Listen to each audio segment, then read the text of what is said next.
Assalamualaikum warahmatullahi wabarakatuh. Di sini saya Rahmatul Maufiroh dengan NIM 211105030051 akan mereview tugas tentang puncak kemajuan peradaban Islam pada pemerintahan Abbasiyah yang dijelaskan oleh Bapak Abdul Wadud Nafis, yang mana reviewnya itu pendiri dari dinasti Abbasiyah sendiri, yaitu Abdul Abdullah As-Sofah Muhammad bin Ali bin Abdullah bin Abbas. Jadi nama Abbasiyah dinisbatkan kepada nama pendiri yakni Abdullah bin Abbas, yang mana beliau dilahirkan pada tahun 1004 Hijriah dan wafatnya 1036 Hijriah. Bukan lahir dan wafatnya, tetapi masa pemerintahannya.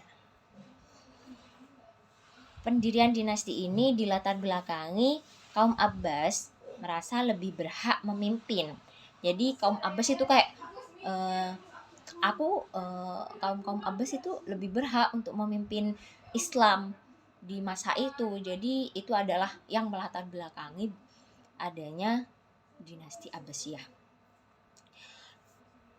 Dan mereka meyakini mereka lebih berhak dari Bani Umayyah karena mereka keturunan Bani Hashim, yaitu keturunan dari silsilah Nabi yang secara nasab lebih dekat dengan Nabi Muhammad. 3 poros utama dalam mendirikan dinasti Abbasiyah yaitu ada kota Yordania, kemudian Irak, dan Khurasan. Nah, Yordania di sini itu sebagai pusat perencanaan, yaitu rencana-rencana yang disusun oleh dinasti Abbasiyah, dan kemudian ada Irak sebagai kota penghubung dan Khurasan sebagai pusat gerakan praktis. Nah, itu pendirian dari dinasti Abbasiyah, yaitu pendiri dinasti Abbasiyah. Nah, pendiri sekaligus khalifah pertama, dan beliau mendapatkan gelar As-Sofah yang artinya pengalir darah. Nah, gelar As-Sofah itu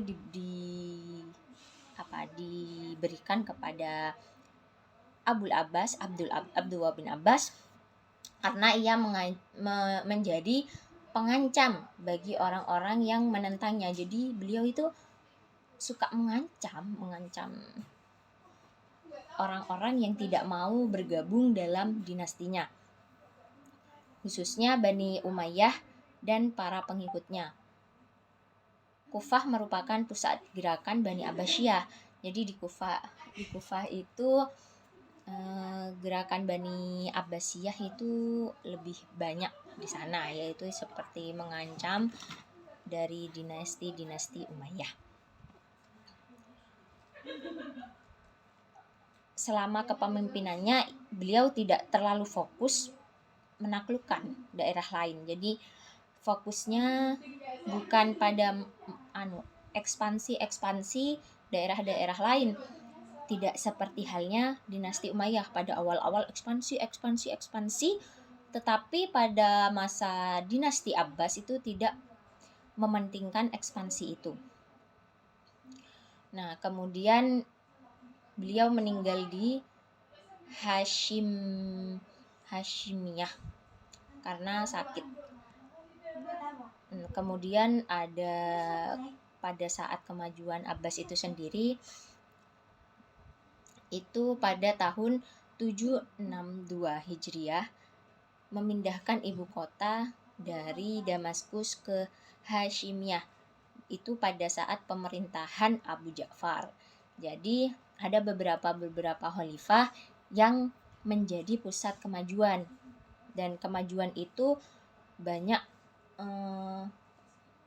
memenuhi perkembangan seperti halnya pemerintahan Abu Ja'far Al-Mansur yang memindahkan pusat kota, kemudian membentuk lembaga protokol, lembaga sekretaris negara, terus membentuk kelembagaan kepolisian negara, dan masih banyak lagi pada saat Abu Ja'far, dan juga pada saat pemerintahan dari Abu Ja'far Harun ar-Rasyid, yaitu pemerintahan Harun ar-Rasyid itu juga banyak perkembangan-perkembangan Islam. Tetapi tadi di bidang lembaga-lembaga, di bidang administrasi, sekarang di bidang keilmuan, ilmu dan kebudayawan. Jadi pada saat pemerintahan Harun ar-Rasyid, ilmu pengetahuan itu sangatlah meluas, sangatlah berkembang pesat. Yang kemudian yang selanjutnya Abu Ja'far Abdullah al-Ma'mun, yaitu pemerintahan al-Ma'mun itu berkembang pada bidang pertanian, kemudian ada juga kafilah dari kota-kota lain itu datang kembali ramai pada negara kekuasaan dari Abbasiyah itu sendiri. Dan juga wilayah Islam terus bertambah, tidak hanya itu saja. Kemudian ada keruntuhan dari dinasti Bani Abbasiyah. Ada faktor internal dan eksternal, yang mana internalnya itu mayoritas Khalifah Abbasiyah periode akhir lebih mementingkan urusan pribadinya ketimbang urusan negara. Nah, itu sangatlah menjadi faktor yang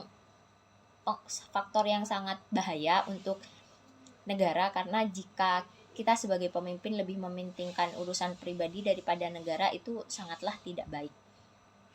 Kemudian permusuhan antar kelompok juga banyak, dan ada beberapa internal lainnya. Kemudian juga ada faktor eksternal. Faktor eksternal di sini ya karena adanya perang salib, kemudian penyerbuan tentara Mongol, dan munculnya kerajaan Safawiyah di Iran, kerajaan Utsmaniyah, dan kerajaan Mughal. Jadi munculnya 3 kerajaan itu menjadi salah satu faktor eksternal dari runtuhnya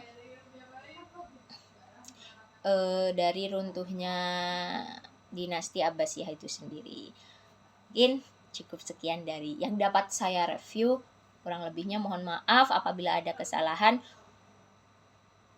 Assalamualaikum warahmatullahi wabarakatuh.